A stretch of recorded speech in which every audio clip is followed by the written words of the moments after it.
Hey YouTube fam, it's your girl Leah back again with another video. In today's video, as you can see from the title, it's just a video I'll call how to remain productive and increase productivity during this time of social distancing, this time of quarantine, this time where a lot more individuals are seeing themselves with a lot more time than they've ever had on their hands. We now need to maximize this time. I've seen a lot of memes, I've seen a lot of IG stories, I've seen a lot of IG posts about, hey, now's the time to really start thinking about entrepreneurship. Now's the time to really think about multiple streams of income. Now, me being who I am, I always say the time to think about that was before. Before this was the time. Being in it now is a little bit harder, but it's not impossible. The time now is to maximize if you already have those multiple streams of income. If you already are a content creator, if you are already in another business, or you have another business venture. All the tips that I'm going to give today are going to be applicable to anybody who's doing anything as it relates to kind of maybe content creating, as it comes to even any kind of business that you're thinking about putting out. Now's the time to maximize all this free time that you have. And even if you work at a job where it's business as usual, so nothing I say today is going to apply to you, please still think about these tips and see how you can implement them into your normal life. And the first tip that I'm going to give is increase your posting. Now, I am somebody who does have a job where they do not want us to come in the office. It's a remote type situation where I am a recruiter. A lot of recruiters in general in normal life work from home, but I'm a recruiter who I've always loved being in the office. So me being away from people, I'm only one weekend, I kind of miss my folks. I kind of miss going in the office. But what I'm going to do to maximize this time is going to be increasing my posting, just because I have more time to film now than I ever did. I still commit to my job 8:30 to 5 p.m. My same hours that I would go into the office and commit to my job, I do it now from home, but I'm able to maximize the mornings and the afternoons in a way I was never able to before. In my normal mornings, I wake up at 6:45 a.m. I'm brushing my teeth, I'm taking my shower, I'm putting on my clothes, I'm getting in my car, I'm driving the 30 minutes to work, I'm going to work, doing my job, getting in my car, driving the 35 minutes or almost 40 minutes it takes me to get back to my side of Charlotte, because again, Charlotte traffic is a mess. But I'm coming back home and then I'm kind of settled in. There's a lot of travel time in there. There's a lot of getting ready time. There's a lot of time that I couldn't maximize to my channel and filming, but now I can. Now I wake up in the morning at 6:45 like I typically do, but instead of kind of getting ready for work, I can bust out a video. I can spend about 7 a.m. to about 8:30 a.m. filming a video, do my work from home work, and then still have about 5 o'clock to 6:30 to film videos for you guys. I maximize the sunlight. I don't film with a lighting system. Behind me it may look like, you know, I have 3 box lights or something. No. It is the normal sun. So I've always been hindered in the fact that typically I can't film after I come home from work. I get home from work about 6.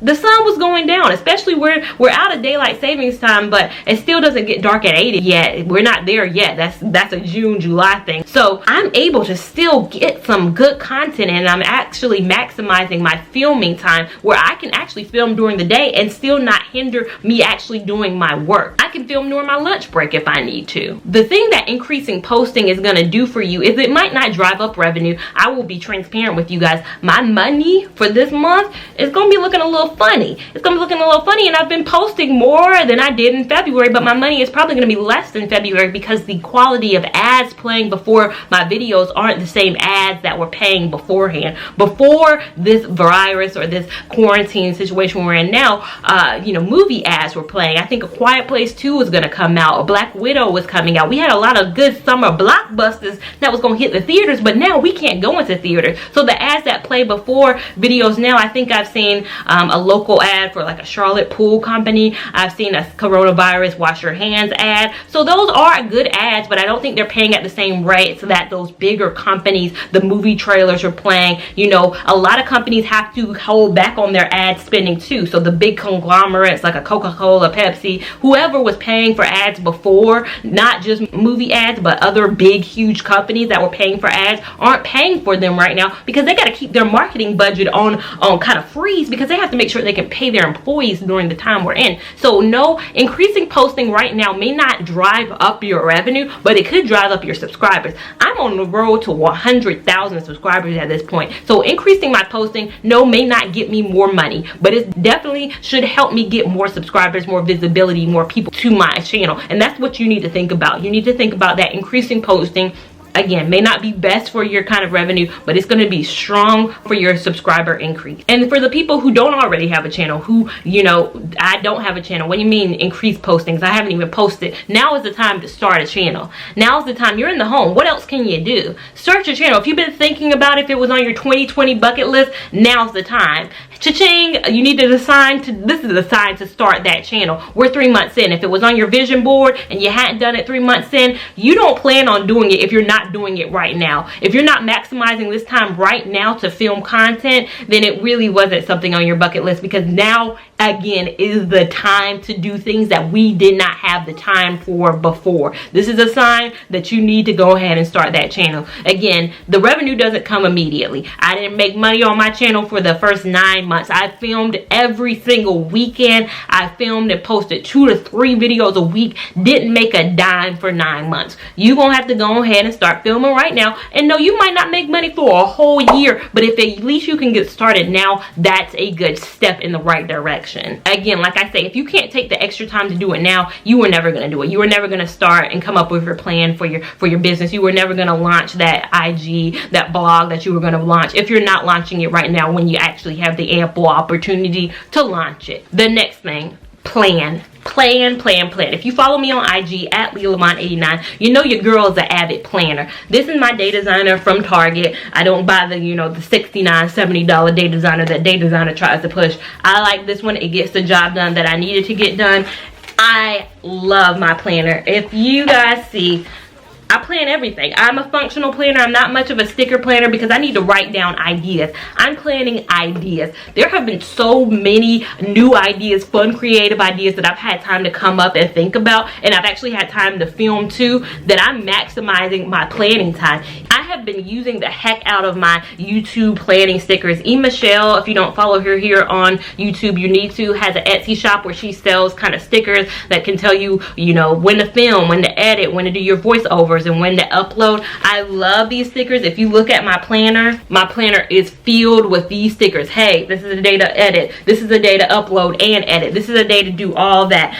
I have been planning up a storm. Plan your content. Maybe you're not filming right now, or maybe nothing has really changed in your schedule. At least wherever you're working now, I know it's probably less busy than it ever has been. So if you do have a job where you have to go in and they're making you come in, I'm sure it's a little less busy than it normally is. A lot of jobs are probably seeing a lot more people at the house. So you might, if you work at retail, if you work in kind of the automotive, if you work in any kind of business that is not closed, but you are a little bit less busy, now's the time to plan your stuff. I pull out my pencil. I always use a pencil. People laugh at me because I plan with a pencil. I don't plan with pen because, yeah, a lot of things have to be erased. I was supposed to be going to the Millennium store next Friday. Guess that's not happening. Erasing out of my planner. That's why I like working in a pencil, because life changes drastically. But again, I love planning, and now's the time to plan your content, plan your ideas, write them down, come up with everything that hasn't been in your brain because it's been occupied with life. Now that your brain might be a little bit more free,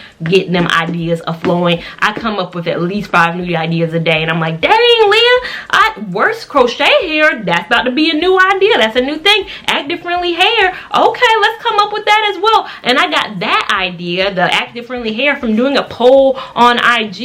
Do polls more. Open yourself up to doing polls and asking your audience the questions that need to be asked. What do they want to see? They're the ones cooped up at home. Make sure you're making content that they want to see. So I've done polls on my IG. I've asked you guys, what do you want to see from me? What do you honestly want to see from me outside of crochet hair reviews? What kind of content do you want me to film? I wrote down all those ideas, and those ideas are coming. Those ideas are being filmed. Again, I've been writing them down in my planner. So yeah, now's the time to do polls. Ask your audience questions. Get a gauge on what they want to see, because again, you're making content for them. It's no point of increasing your upload content, increasing your postings, if you're uploading things that they don't want to even see. Now's the time also that we have some kind of downtime to make your media kit, update update your rate sheet, update your kits and your sheets. Now, I'll insert right now a copy of my media kit. I won't, of course, insert a copy of my rate sheet, but this is a picture of what my media kit looks like. A media kit is what brands will ask from you if you're pitching to a brand and you want to show them, hey, this is how much I grow on a daily. This is the number of subscribers I have. This is why you should work with me, because your brand will get visibility by working with me. That's what a media kit is. A rate sheet, it kind of says what it means. It's your rates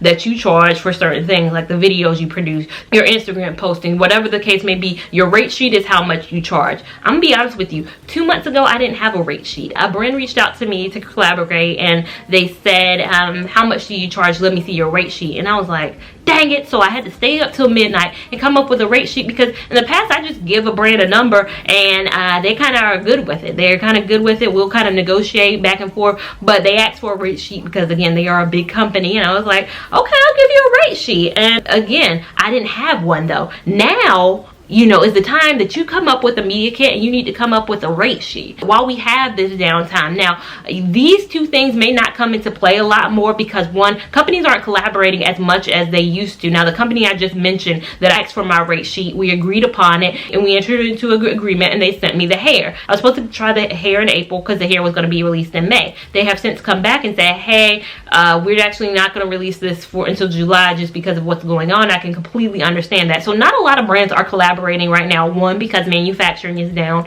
They can't manufacture the clothes they might have been sending you, the makeup they were going to send you, the hair they were going to send you. So collaborations are a little down right now. And two, marketing dollars need to be kind of saved again for employees. They don't have the marketing dollar that they used to have that they could just give to a content creator. Now they have to make sure that their own employees are going to be paid as well. So I completely understand why companies are not collaborating as they currently are. They have bigger fish to fry. Totally understand that, but doesn't mean that you can't work on things behind the scenes so you're not caught off guard when a company does ask you for your media kit or your rate sheet, so that you know you're prepared. It's better to be prepared for something that could eventually happen. You can always change, you know, the details of your media kit, your rate sheet. It should be an ever-changing document. When I first made my first ever media kit, I had about 30,000 subscribers. Now I go in, I made my media kit on Canva and I just change it. I'm about to hit 80,000 subscribers. I'm going to change it to 80,000 when I do. When I hit 100,000, it's going to change. As well as my rate sheet going to change. As I grow in subscribers, my rate sheet going to change too. Again, the rate you charge shouldn't be the same as you are at 5 subscribers as it is if you're at 500,000 subscribers.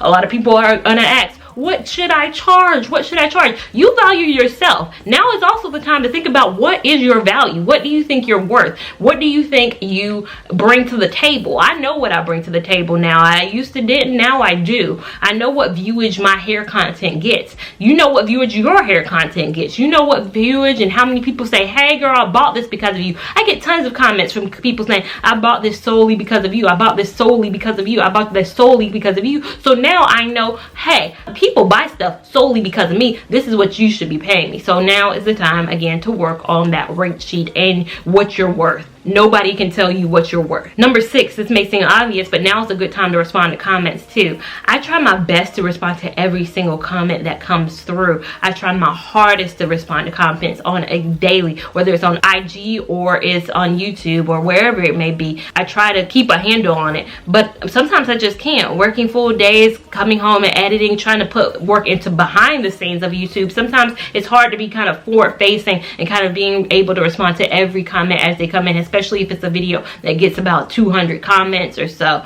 It's kind of harder. It's easy when a video gets maybe like 20 comments, but when you get multiple, it is kind of harder, especially somebody who has a lot of evergreen content like me. I get comments on videos that are 3 years old and I'm still trying to stay on top of that. So again, now is a great time to respond to your comments. You should not be a small YouTuber. You should not be a small creator and not responding to your comments. That's one thing I hate, when somebody has about 300 subscribers but they don't respond to anything. Why are you being this way? Now is the time to engage. When I had 300 subscribers, every comment was a hip hip hooray for me. I was liking it. I was responding to it. I had things to say. Even now at almost 80,000, I still respond to every comment because, again, thank you. I want to thank you so much for engaging with me. You didn't have to, but you decided to, and I appreciate that. So if you're not responding to comments on IG, on YouTube, if you are a content creator, what are you doing? What are you doing? Dig into your analytics.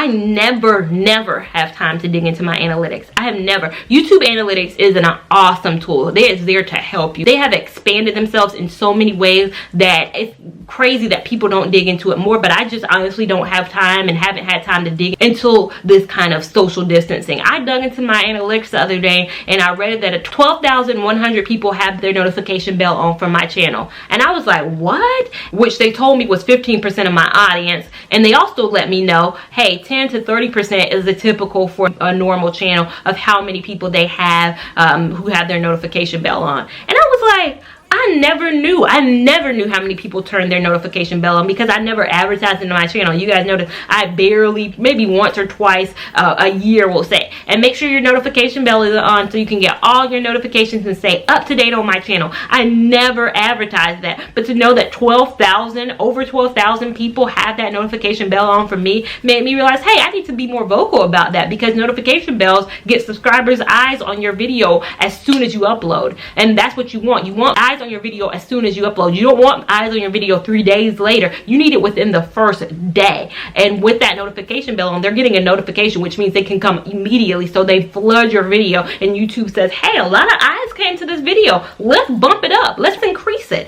Digging into my analytics let me in on something that I had not even known. I did not even think to look into. But again, now's the time to dig into your analytics. See how long people are watching your video. See where they're watching your video. See what videos are doing the best. Really take time and analyze it. Take at least 2 hours to go through every tab that YouTube tells you. Your monetization, your watch time, your average retention, where people are coming from, what cards are doing the best, how your end screens are performing, all of that. Dig into it now and you'll see a change. While you have the time, dig into it right now. And the last tip, realize you don't own YouTube.